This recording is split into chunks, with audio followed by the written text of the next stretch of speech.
Discrimination. Discrimination is the act of making unjustified distinctions between people based on their groups, classes, or any other categories that they belong to or are perceived to belong to that are disadvantageous. In other words, discrimination is the prejudice against groups that are seen as a minority or less fortunate. Black, gay, bisexual, transgender, neurodivergent, and even lower working classes are all groups that are seen as a minority and can be discriminated against. This prejudice creates a rift between people and also makes it hard for you to accept yourself as you are without forcing yourself to be someone different. It creates these contrasting questions in your head of, how do I stop this? What do I change about myself so I can be normal? It can make you hide parts of yourself and doubt the parts that make you who you are. Discrimination makes you wonder where you fit in.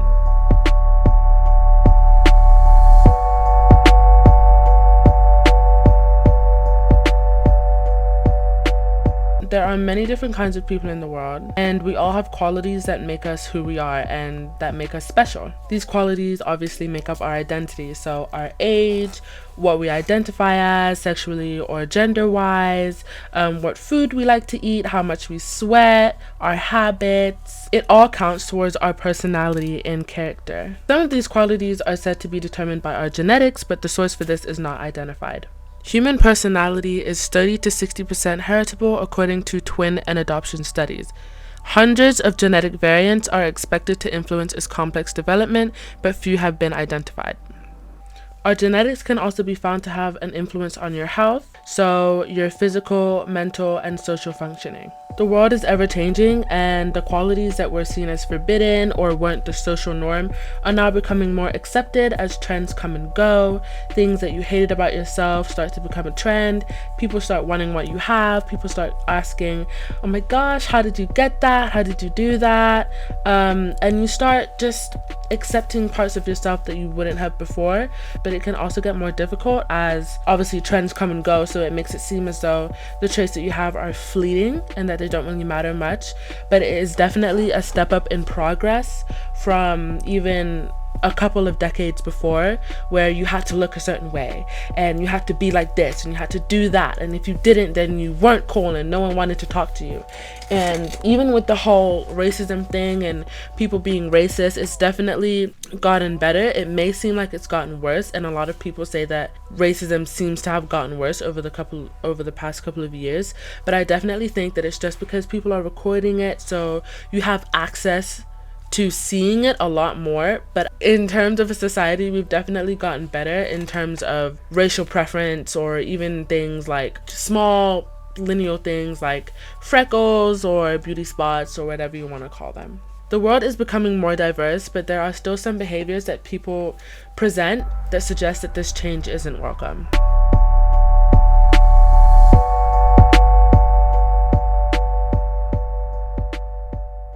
So I did a little bit of primary research, and to do this, I did a Google form and I sent it to as many people as I could, and I also asked them to send it to their friends and family as well, and I got a whopping 19 responses. Amazing, global.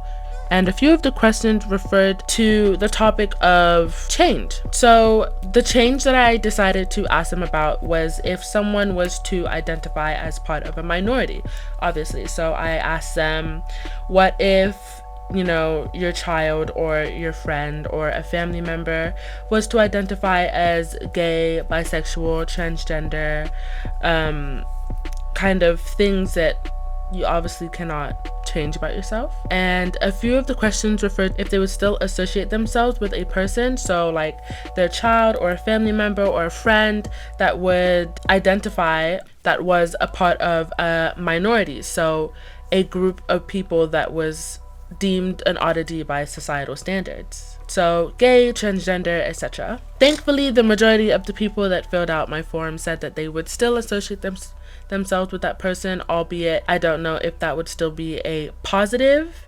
association or a negative association, and I definitely should have asked that question, but it didn't come to me at the time. It literally just came to me just now. But they did say that they would still associate themselves with that person.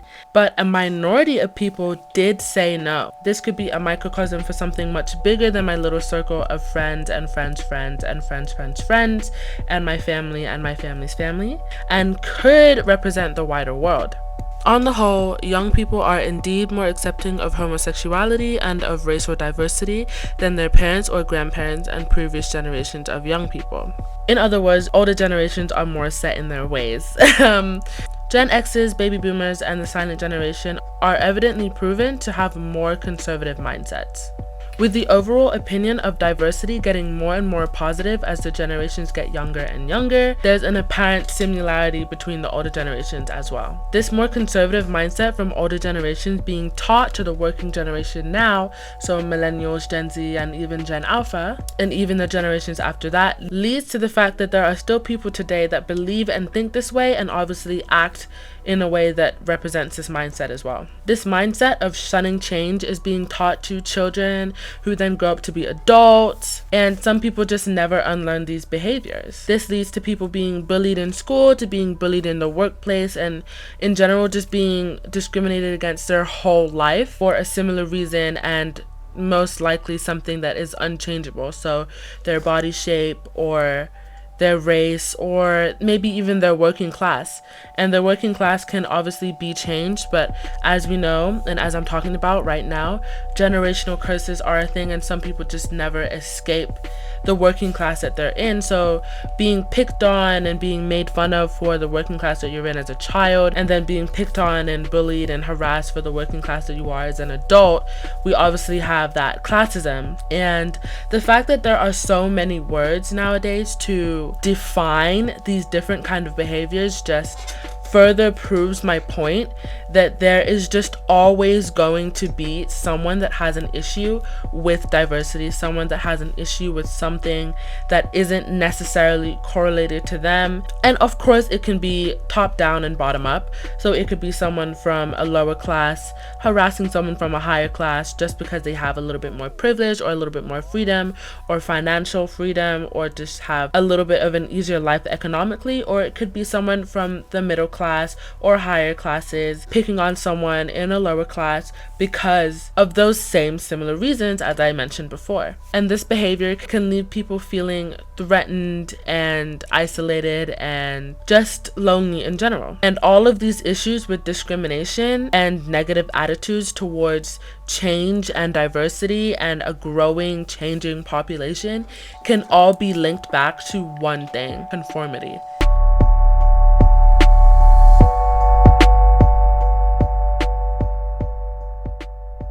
People are taught to hold a certain stereotype, a certain standard and expectation, and to go against this expectation by being part of a minority, so being black or being gay, or like I said before, even if you're in a group with people and they all ordered the same thing for lunch and you decided to want to do something different, all of a sudden you feel really, really isolated for something that is so small.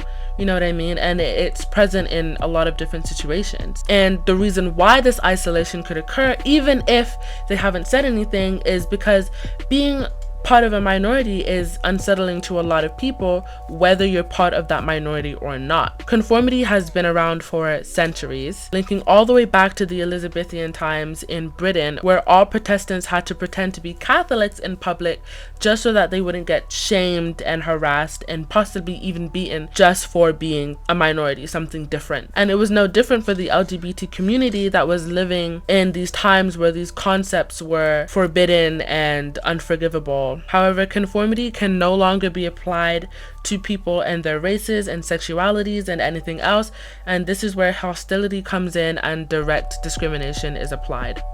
Going back to my Google Forms, I asked another set of questions that refer to what kinds of discrimination they've experienced firsthand and secondhand, and then if any of their close relatives, friends, or family have been through these types as well and how they felt about it. Many people have said that they experienced stereotyping firsthand at 53.6%, with threats and insults coming second at 31.3%. When talking about things that they've experienced secondhand, there was a 50-50-50 split between harassment, threats and insults, and stereotyping, with microaggressions being a close follow at 43.8%. Not only did the majority of people say that they faced some kind of discrimination, but they've also seen discrimination happen to strangers, relatives, friends, and family. And with technology and social media, you don't need to be out of your house for these things to happen either. The exposure to social media, racial discrimination, and mental health among adolescents of color article by Jiangyu Tao and Celia B. Fisher states that offline and online racial discrimination has been associated with mental health problems among adolescents of color. They reported that most youth had experienced at least one individual and at least one vicarious form of social media racial discrimination online, with Black individuals reporting significantly higher frequencies of vicarious social media and racial discrimination. Vicarious social media racial discrimination being people have cracked jokes about people of my race or ethnic group on social media. People have said things that were untrue about people of my race or ethnic group on social media. And respondents ages 15 to 18 had higher prevalence rates on all mental health indices than prior nationally represented adolescent as of 2019. In other words, what this basically means is that the minority of the Gen Z adolescent population, because we make up the majority of adolescent population right now, this basically means that the minority of us, so Black people, Asian people, Hispanic people, and just the minority of the racial group have experienced more overall discrimination, and that has had a significant effect on their mental health, and this is just online. However, there is still hope.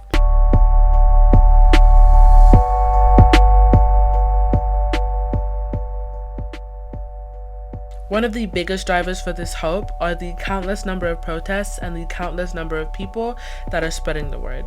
Campaigns have also done so much to raise awareness and to shed light on real-world issues. Not only does that help with allowing others to feel seen, but also help other people to be aware of a problem that they may or may not be a part of. This could change the way that people think, linking back to generations teaching their kids their mindsets, whether it be conservative or whatever else.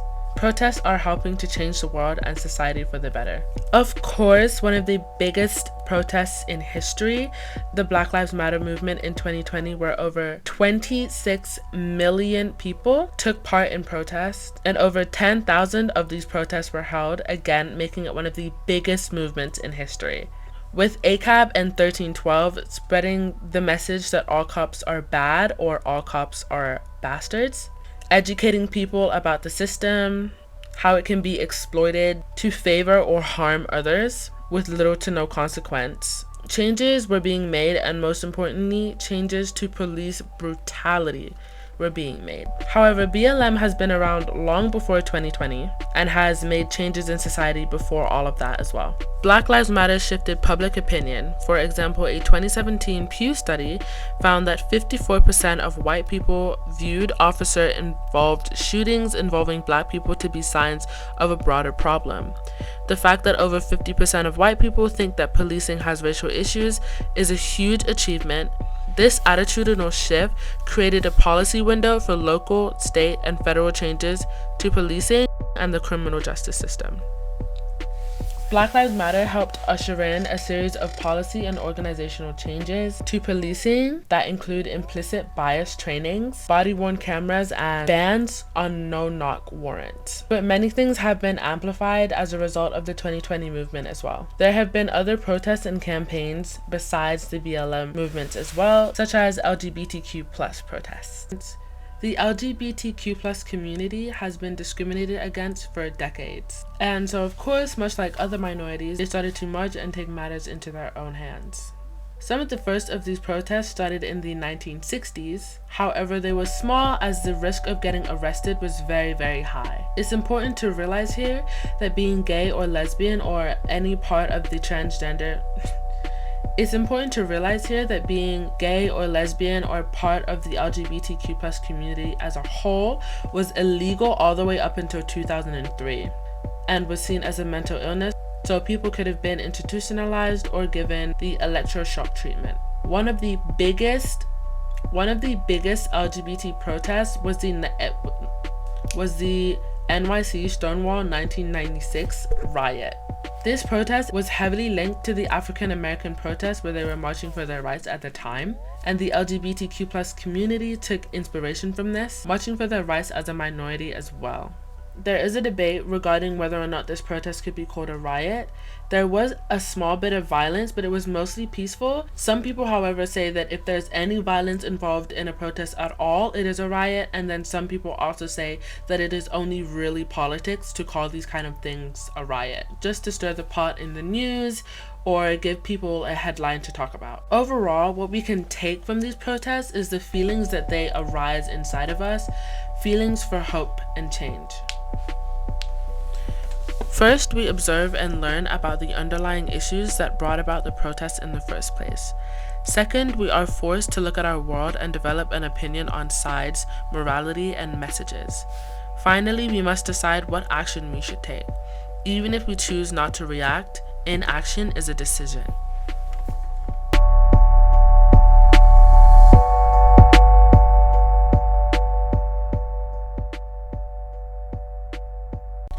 Overall, discrimination is something that has been around for centuries, but by making change and taking action, we can make the world a better place going forward.